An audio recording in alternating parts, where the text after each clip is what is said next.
Bonjour à tous.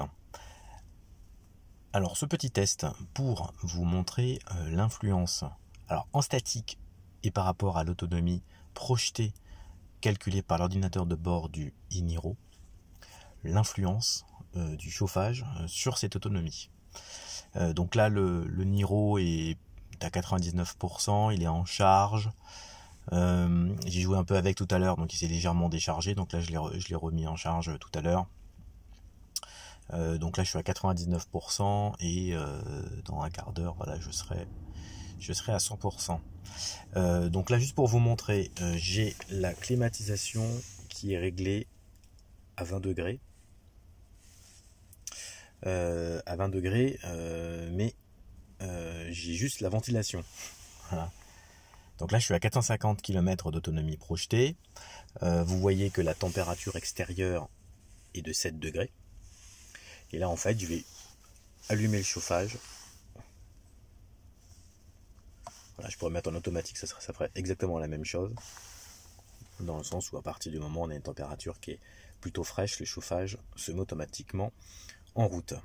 Donc là à 20 degrés à l'intérieur, en automatique, on passe à 395 km d'autonomie projetée. Voilà, si j'enlève le chauffage, 450.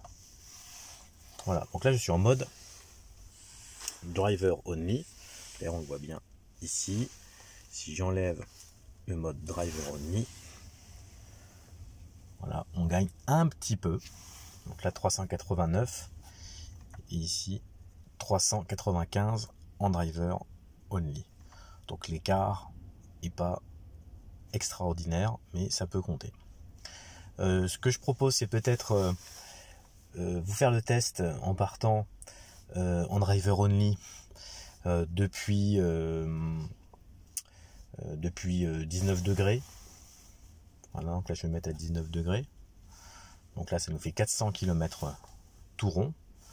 Voilà, donc là je suis à 19 degrés driver only, le chauffage est en route. 400 km tout rond, je monte à 20 degrés, toujours en driver only. Je mets 21 degrés, toujours en driver only.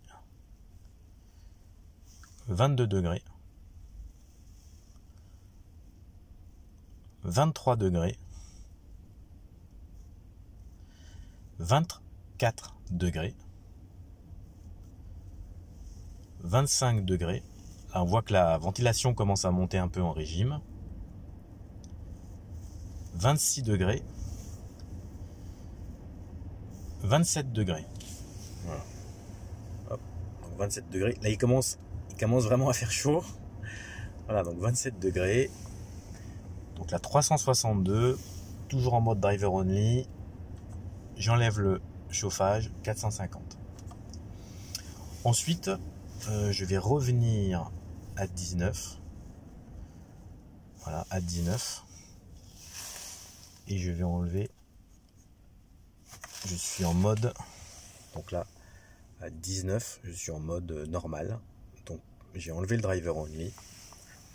Et là, on est à 395 km projeté.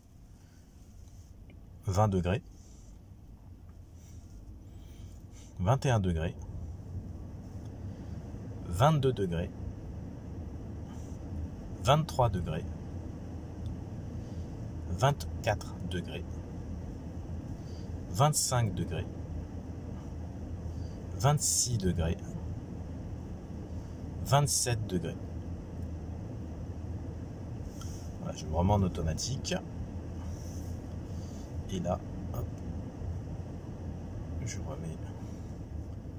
Voilà. À 20 degrés, on est plutôt bien. Voilà, là je remets en driver only. Parce qu'en ce moment, il n'y a que moi qui utilise le véhicule.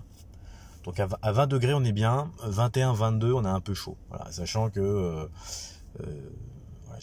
voilà, j'ai la veste, mais en règle générale, je mets pas de veste. Et à 20 degrés, on est bien. Voilà, avec 7 degrés dehors. Voilà. Après, ce que je peux aussi vous montrer.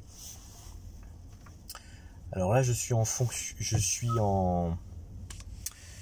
Le Niro est branché. Donc du coup, voilà, je peux pas vous montrer. Par contre, est-ce qu'il y a je voulais vous montrer en fait la consommation en live, mais en fait elle n'est pas possible quand le véhicule n'est pas démarré. Donc je le montrerai plus tard quand je ferai à l'occasion d'un autre test. La question qu'on pourrait se poser aussi, c'est est-ce que il y a une influence sur l'autonomie en allumant les sièges chauffants et le volant chauffant. Donc là on peut faire le test en live. Donc, je suis toujours en driver only avec une température de 20 degrés. Si j'allume le chauffage, voilà, le siège chauffant est à fond. Le volant aussi est allumé. Ouais, on voit que c'est bien, que ça n'a aucune influence, en tout cas sur l'autonomie projetée. Voilà pour cette vidéo, j'espère qu'elle vous a été utile. Et je vous dis à très bientôt. Au revoir.